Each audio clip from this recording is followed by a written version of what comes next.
ce que vous n'entendrez pas ailleurs. Le moment littéraire, culturel, économique, philosophique, intellectuel.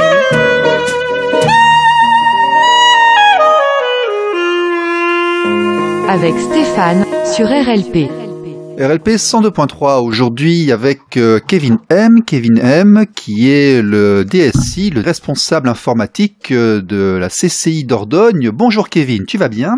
Oui, bonjour Stéphane, oui je vais très bien. Alors, est-ce que tu peux déjà commencer par nous dire qui tu es, quel est ton parcours ? Je crois que tu es ingénieur, dis-nous tout. Donc voilà, donc je me présente, Kevin M, donc j'ai 44 ans, je suis de Périgueux depuis pas mal d'années, depuis à peu près 38 ans. Je gravite dans le monde de l'IT depuis pas mal de temps. J'ai commencé directement dans l'informatique. Voilà, donc ingénieur de formation, comme tu le disais. Je viens juste de terminer un executive MBA, management IT et entrepreneuriat. Donc, je t'expliquerai par la suite pourquoi j'ai fait cette formation récemment. J'ai commencé ma carrière professionnelle à la chambre de commerce. Donc ça fait aujourd'hui 22 ans que je suis à la chambre de commerce et j'ai commencé par 2 stages qui étaient plus dans une poursuite d'études gestion des entreprises et je voulais m'orienter vers l'informatique parce que j'avais quand même décelé certains aspects qui me plaisaient bien dans ce type de métier, notamment cette évolution perpétuelle et le côté non assez innovateur et surtout l'aide aux collaborateurs dans certains domaines. Donc j'ai commencé à m'orienter différemment en termes de profil scolaire. J'ai basculé vers un IUT informatique et ainsi de suite, un parcours d'ingénieur. Donc j'ai commencé à la CCI donc il y a 22 ans, stagiaire, emploi jeune en tant que technicien, évolution sur des postes d'administrateur réseau système et de sécurité. Et je manage le service depuis 2010 avec une équipe aujourd'hui de 3 personnes. Et depuis le 1er janvier, j'ai récupéré aussi la CCI Corrèze dans mon périmètre d'intervention. D'accord, c'est un beau parcours, donc IUT Limoges, si j'ai bien compris, gestion d'entreprise, informatique et génie informatique. Ensuite, 3 IL à Limoges-Rodez, une école d'ingénieurs en informatique en 2016. Et là, tu viens de passer à l'Epitech de mon ami Cyril Pierre de Geyer, que tu connais peut-être, qui est directeur technique de l'Epitech, où tu as fait un MBA, Management IT Entrepreneuriat, ce qui t'a permis de prendre les rênes de la Dordogne et maintenant de la Corrèze au niveau de la CCI, qui est, je crois d'ailleurs, un bel environnement technique. Donc tu m'as dit que tu as une équipe de 3 personnes. Ouais, donc aujourd'hui j'ai 3 personnes. Alors juste pour te décrire un peu l'environnement de... Oui, qu'est-ce que la CCI Dordogne ? Qu'est-ce que vous faites ? En quoi ça consiste ? Voilà, parce qu'en fait, en fonction des CCI, on n'a pas le même périmètre d'intervention. D'accord. Donc CCI Dordogne, donc les chambres de commerce, nous, la vocation première, c'est de venir en appui aux entreprises et d'avoir une représentation politique et territoriale sur le département. Donc ça, je dirais, c'est le corps modèle d'une chambre de commerce. En Dordogne, on a la spécificité d'avoir également 2 centres de formation à gérer. Donc on a les écoles de Boulazac qui forment en fait une école d'apprentis qui va du CAP jusqu'à un niveau Bac+3 dans le domaine de l'hôtellerie, mais aussi une filière de vente, de commerce. On a une école post-bac, l'école de Savignac, école de management qui va jusqu'au master, au MBA, et qui est dans le secteur de l'hospitality. Donc une belle école qui a pignon sur rue avec une belle notoriété, qui forme des managers dans le secteur de l'hospitalité, donc très réputé sur le secteur quand même. Et il faut savoir que les chambres de commerce, c'est le 2e centre de formation derrière l'éducation nationale. On est le 2e réseau de formation derrière l'éducation nationale, donc c'est important à souligner. Nous, en Dordogne, donc on a ces activités-là, on a en gestion d'un parc des expos, donc un côté événementiel, et en filiale, on a l'aéroport de Bergerac. On est un des 2 actionnaires de l'aéroport de Bergerac, et jusqu'à aujourd'hui, on intervient encore sur certaines fonctions support. Donc c'est une chambre avec différentes activités. Donc je te laisse imaginer que en termes de système d'information, entre les activités qui diffèrent, c'est très vaste, avec des besoins, des organisations, des contraintes qui sont différentes d'une entité à l'autre. En fait, en fonction de l'établissement et du métier, on n'a pas les mêmes outils, on n'a pas les mêmes obligations. C'est un enjeu intéressant de pouvoir avoir cette cohérence globale au niveau de la chambre, sur les périmètres, des outils qu'on doit mettre en place et comment on doit structurer tout ça, aussi bien en termes d'infrastructure qu'en termes d'application et en termes de collaboration, parce que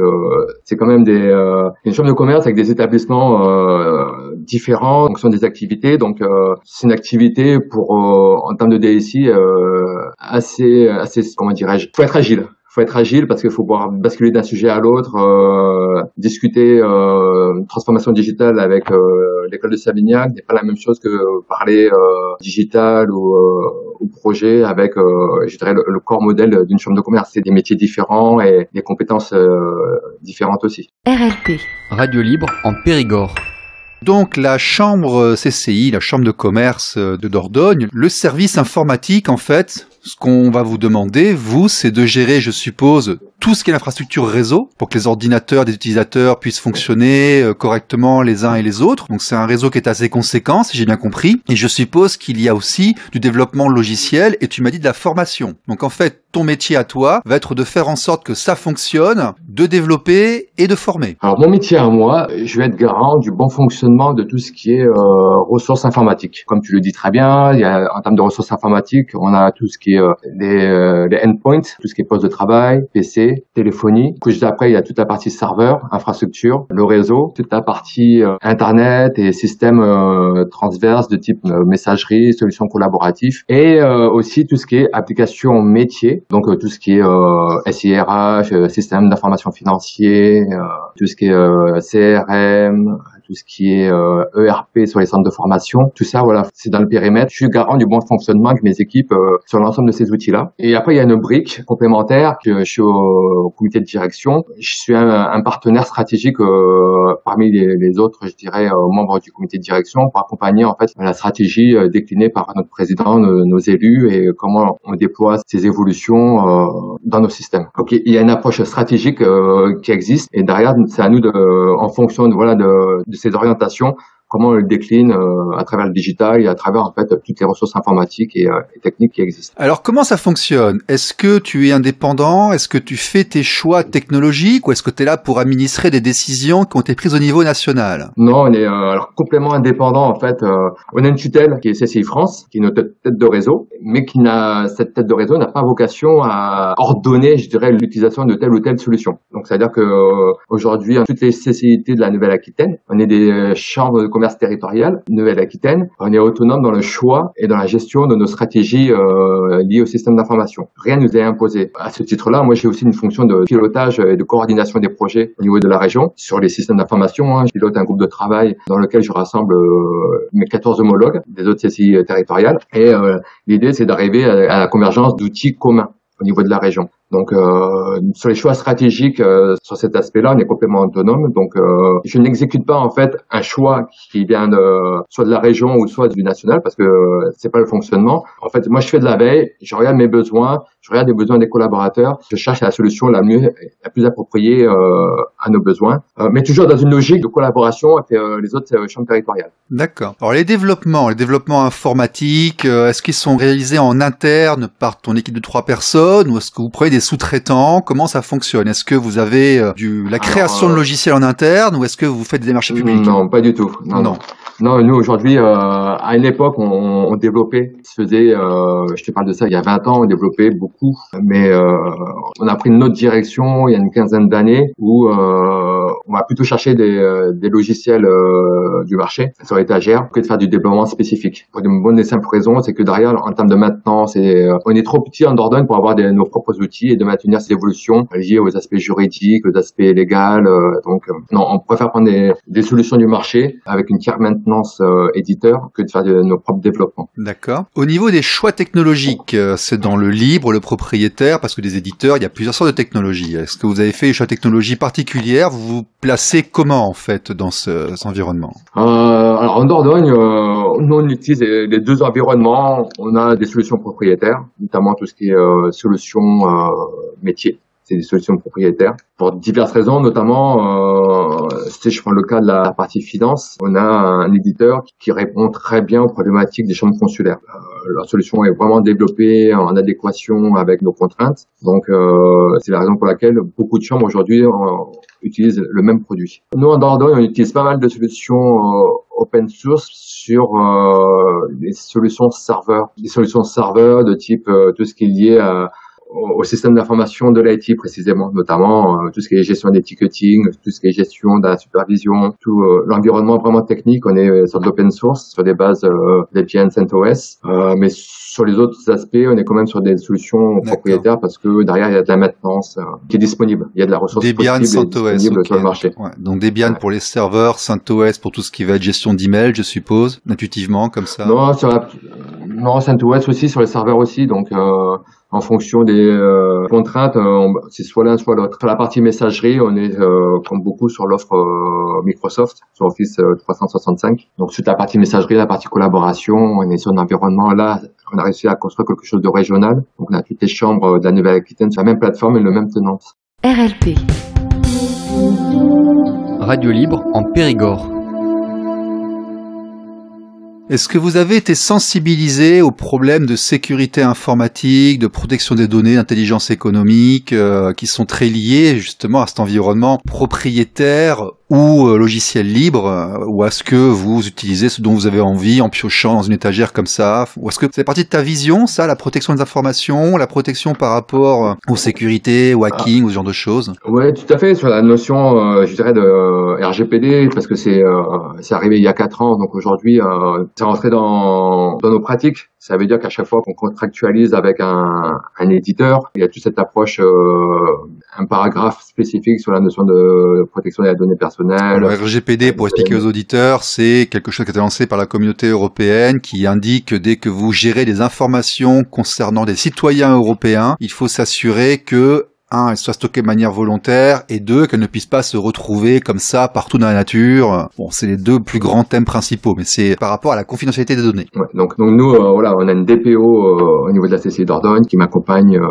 sur ces sujets. Sur la notion de cybersécurité, donc comme je te disais, moi dans un de mes précédents métiers, j'avais en charge le réseau, mais aussi la partie sécurité. Donc c'est quelque chose qui est chez moi qui est très présent, et donc on a le Privacy by Design avec la RGPD. Moi, dans les solutions que je déploie ou je mets en place sur mes infras ou sur les outils, il y a une notion de sécurité by design aussi. Donc c'est toujours l'approche sécurité. Pour moi, c'est quelque chose de très important qui a été toujours depuis des années. Donc je suis intransigeant sur la sécurité dans le sens où je fais attention sur le déploiement, sur la protection des postes, sur la sensibilisation des collaborateurs. Donc c'est une notion qui m'a toujours parlé, et donc avec je dirais l'avènement des attaques qui se sont démultipliées ces derniers temps, ça n'a pas été quelque chose de nouveau pour moi. C'était déjà ancré dans mes pratiques au quotidien. Vous avez été approché par le réseau RCM, vous avez eu des consultants en sécurité qui sont venus vous voir? On a des approches, souvent des éditeurs qui viennent nous proposer leurs solutions.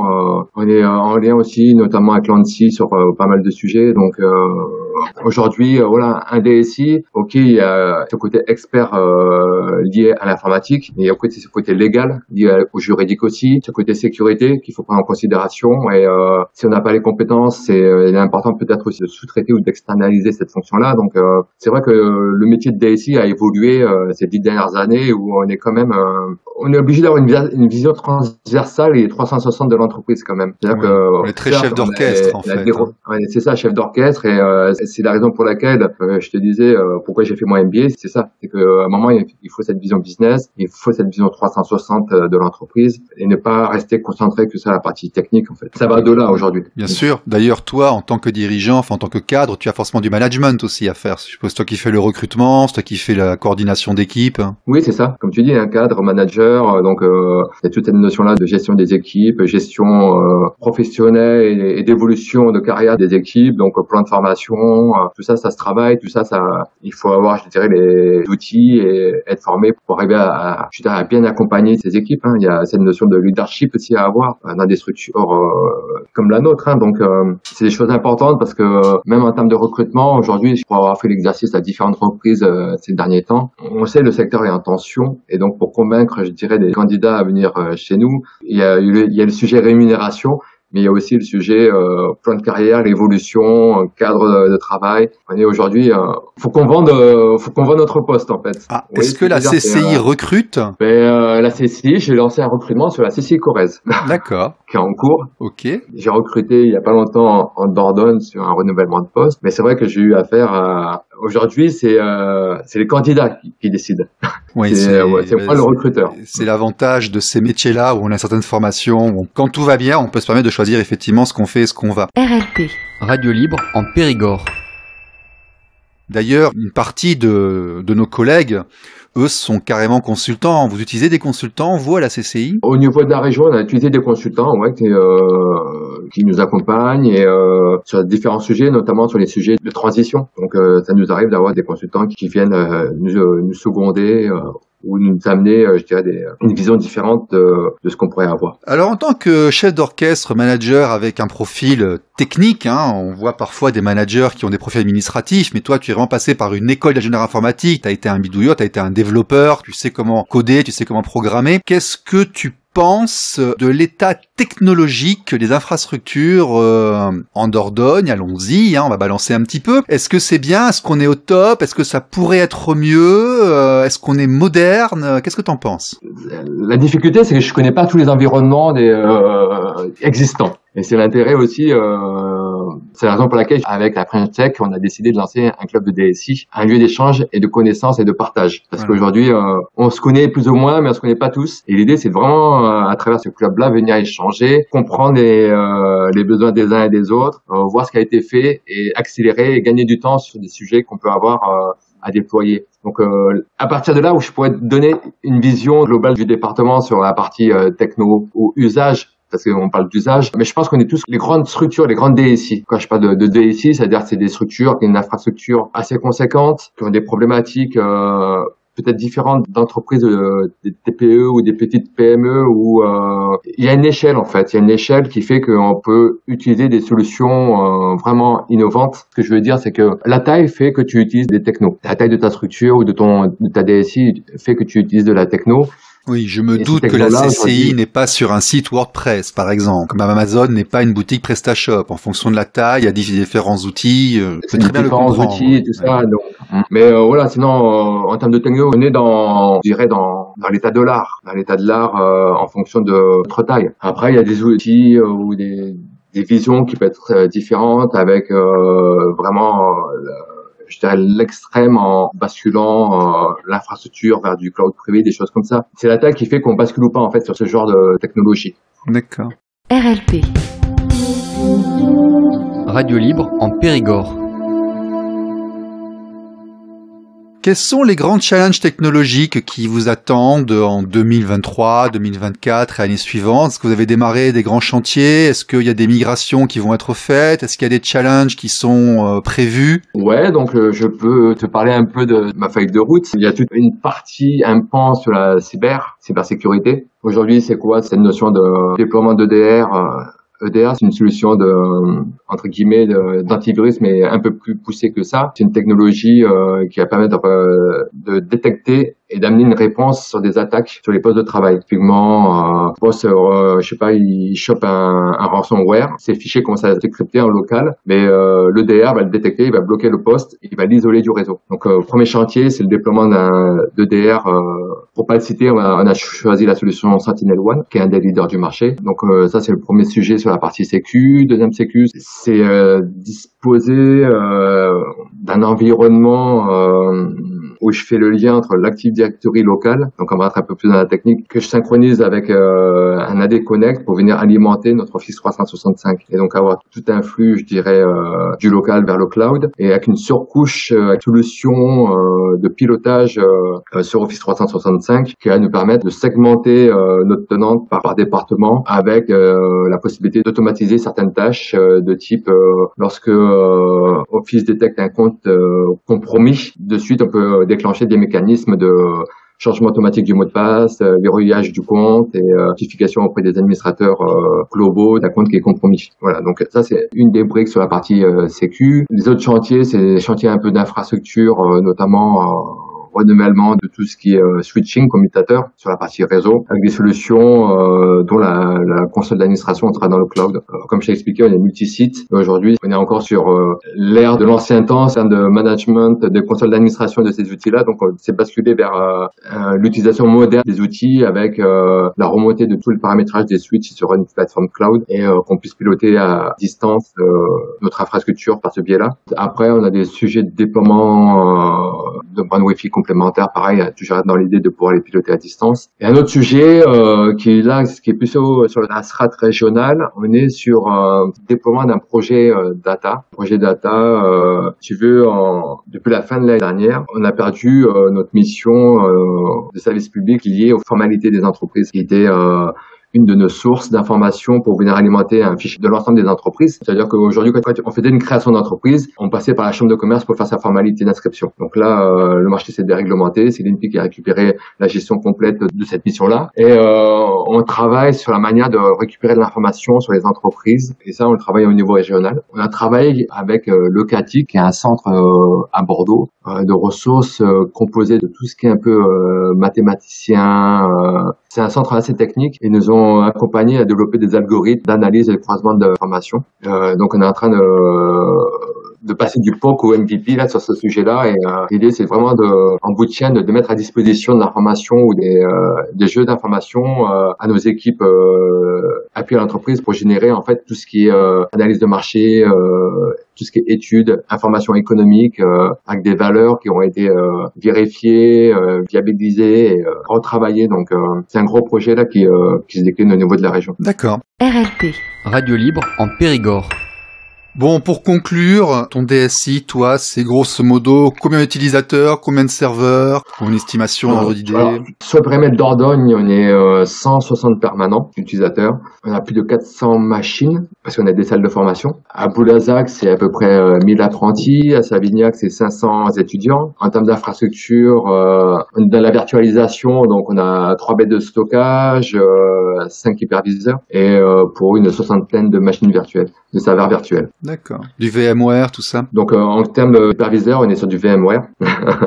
Monsieur est connaisseur. Et sur les machines virtuelles, voilà, comme je te disais, on est sur du Microsoft ou de l'open source type Debian CentOS. Eh bien, c'était Kevin pour le DSI de la CCI Dordogne, donc maintenant de Corrèze. Je vois que vous êtes bien occupé. Eh bien, on vous souhaite une bonne année 2023 et à bientôt. Merci Stéphane. À bientôt. À bientôt. RLP.